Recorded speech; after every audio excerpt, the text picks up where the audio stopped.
মায়ের হাতে হচ্ছে স্পেশাল ইলিশ মাছ, এটা হচ্ছে আমাদের বাড়িতে সবাই ভালোবাসে।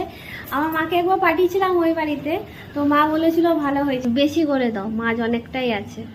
তুমি মাখো কাঁচা লঙ্কা টমেটো একটু। হ্যাঁ, আগের বারে দিতে ভুলে গেছিল। কোন তরকারিতে? বেশ লবণ, কালো জিরে, হলুদ। বাংলাই তো বলছি, খাঁটি বাংলা ভাষা সব দিয়েছি তো। হ্যাঁ, ভাপা ইলিশ। হ্যাঁ, আমার বেটা এটা খেতেই কি ভালোবাসে। তোমার হাতে চিংড়ি মাছ, হ্যাঁ, আমার মায়ের হাতে হচ্ছে চিংড়ি মাছ কি ভালোবাসে, কি ভালোবাসে।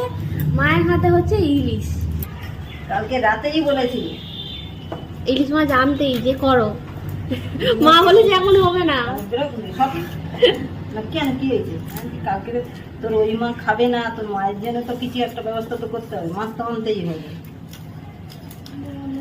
হ্যাঁ, ইলিশ মাছ করলেই ভাত করতে হবে। হ্যাঁ।